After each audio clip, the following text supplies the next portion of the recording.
What's up guys, and welcome back to the HIVE channel. As most of you have probably heard by now, 2B2T has been having quite the rough few weeks following their disaster of an update. After being stuck on a version from 6 years ago, the oldest anarchy server in Minecraft finally updated to 1.19, but in the process managed to split its community like never before. Now, as most of you know, MCO is also looking to update sometime in the future, and I'm making this video to address some of the problems with the 2B update to make sure MicrosoftOnline doesn't suffer the same fate. Now, I know in the past MCO staff has been pretty successful when it comes to updates, but it can't hurt to address some of the things that killed any sort of hype for 2B2T'S. So without further ado, let's get into the video, shall we? Now, the first reason out of the four I'm going to be talking about is the one that I really have the least concerns about for MCO. It was also the biggest reason the 2B update fell flat on its face. Resets. Now, the reason I'm not too concerned about this for MCO is the fact that the idea of the map and items never resetting is more ingrained in the server than 2B2T, and the idea that everything is preserved is taken very, very seriously. And if you need proof, just go try breaking a torch on the server. Believe me, it is not going to end well. That being said, a point this big still does deserve to be talked about. By far the biggest reason for the backlash was the resets that Housemaster, the server's owner, completed while the update was taking place. Housemaster removed items from player inventories and storages, as well as deleted old unused chunks and replaced them with 1.19 chunks, something which upset the community as the server was supposed to never reset, just like MCO. It kinda makes sense why House thought this would be a good idea, with it making newer items possible to get closer to spawn, and also slowing down the progression of getting all those newer items, but in the end it was at the cost of the community's trust. Luckily at the time of recording this, the server is being rolled back to before the change, but with the 1.19 update, so all we can do is hope that House and any other old server looking update learned something from the mess that was 2B2T. Now the next little point I want to touch on is openness. Especially with an update as big as 2B2T'S or MCOs, communication is key to avoiding drama, like with what happened with Housemaster and that whole situation we just talked about. If only House was just somewhat transparent about these bigger changes, the stuff that ruined the update could have been rooted out early. But yeah, we wouldn't be making this video if that's what happened, would we?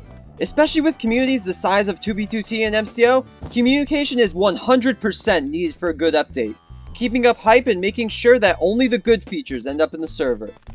In the case of 2B2T, Housemaster has always been known to be very hands-off and not involved with the server, and he apparently thought that this approach would work well with the update too. Now when it comes to MCO, the staff is known to be very involved with the server, as anyone who joined would quickly find out.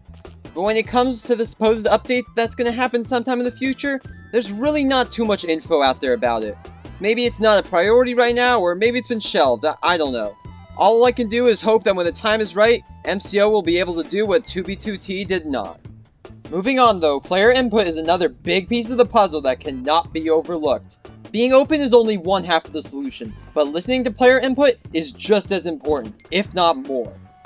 Like if we were to go back to my point about resets. For a while there's been the idea floating around of a nether reset for MCO, so that when the server updates, players can more easily find all the new nether biomes and items. And because this idea has been out there for quite a bit, players have been able to voice their opinions on it, and the staff now has a pretty good idea on how the community would respond if the change actually happened. And while I'm not too sure if it's confirmed or not, the player input that went towards the idea gives the staff somewhere to work from, so that they can keep as much of the community as possible happy when the update releases. Now here's something a little funny. A little while after the 2B2T update had been released and all the backlash had been made pretty clear, Housemaster decided to go onto Reddit and create a poll to see if the players wanted him to reset the server to before he had tampered with things. And well, the results speak for themselves. Servers cannot afford to forget that it is the players that make them what they are. And without them, the server is nothing but just another Minecraft world. And after all of that, you can finally start to think about balancing the update. Even though 2B2T's changes weren't received too well, that doesn't mean that changing absolutely nothing is the right thing to do either. Some parts of the update, specifically parts that could harm the server or ruin the experience of the player, may need to be changed for the server to stay fun to play. So even though I just spent most of the first part of the video talking about why a change is bad, it really isn't. It just depends on what kind of change you're talking about. Was it something made with the player in mind, or only with the goal of just moving on to the next big thing? That's really what it comes down to, balancing the update between the new features and what the players want. And that's what 2B2T missed, and why their update was such a spectacular failure. Now, just to be clear, I have nothing against Housemaster. His way of running 2B2T has worked for over a decade, and it's produced one of the most unique Minecraft experiences ever to exist. That being said though, everyone makes mistakes, and this one has proven that what worked in the past may not be the best idea now. And as the server evolves, the server staff needs to learn to evolve with it. And this fumble just proves that point, that zero communication from Housemaster is not what's best for 2B2T anymore, especially if House wants to continue updating the server in the years to come.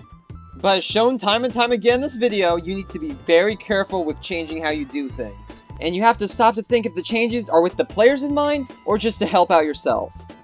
Now again, when it comes to MCO, I have no worries about an update. The server staff are very involved with the community, and they always have a really good idea of what the players want with an update, as all of them are active players themselves. I have full faith that any update they decide to roll out will be thought through completely and with the interest of the players at heart, keeping the oldest server in Minecraft fresh and alive for years to come. Thank you guys so much for listening to my little take on the whole 2B2T situation, and giving me an excuse to talk about MCO, the server that means so much to me.